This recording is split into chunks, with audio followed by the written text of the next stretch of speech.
কুমিল্লার দেবিদ্বার উপজেলার ফতেহাবাদে দিনব্যাপী ফ্রি মেডিকেল ক্যাম্প অনুষ্ঠিত হয়েছে। শনিবার দুপুরে ফতেহাবাদ নূর হাফিজিয়া মাদ্রাসার প্রাঙ্গণে আয়োজিত ক্যাম্পে বিভিন্ন রোগে আক্রান্ত 7 শতাধিক রোগীকে বিনামূল্যে চিকিৎসা সেবা ও প্রয়োজনীয় ওষুধ প্রদান করা হয়। মেডিকেল ক্যাম্পে উপস্থিত ছিলেন কুমিল্লা গোমতী হাসপাতালের CEO doctor Mohammad Mujibur Rahman, Comilla medical college হাসপাতালের সহযোগী অধ্যাপক শরীফ মোহাম্মদ এহসান, সময় টিভির ইতালি প্রতিনিধি সাংবাদিক মাকসুদ রহমান সহ স্থানীয় গণ্যমান্য ব্যক্তিবর্গ। বক্তারা বলেন, সমাজের সুবিধা বঞ্চিত দরিদ্র মানুষের দোরগোড়ায় স্বাস্থ্যসেবা পৌঁছে দিতে এই ধরনের উদ্যোগ অত্যন্ত গুরুত্বপূর্ণ। তারা আরো বলেন, নিয়মিত চিকিৎসা সেবা, স্বাস্থ্য সচেতনতা বাড়াতে ফ্রি মেডিকেল ক্যাম্প গুরুত্বপূর্ণ ভূমিকা রাখে। আয়োজকরা ভবিষ্যতে ধরনের মানবিক কার্যক্রম অব্যাহত রাখার প্রত্যয় ব্যক্ত করেন।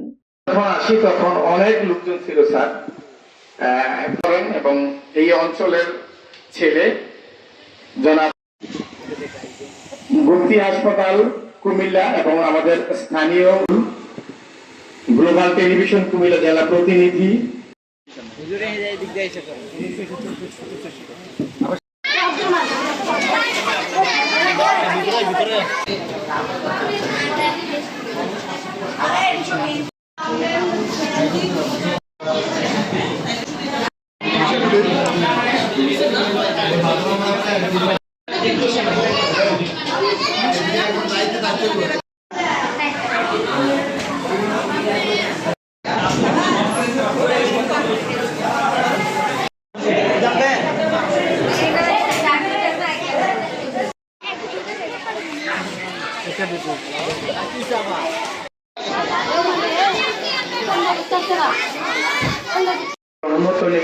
যে 60 টাকার মধ্যে আছে, সকাল থেকে এই পর্যন্ত প্রায় 500।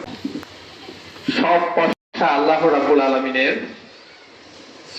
মানুষ অসুস্থ দুস্থ যারা আছে তারা যাতে চিকিৎসা পায় এবং চিকিৎসা সেবা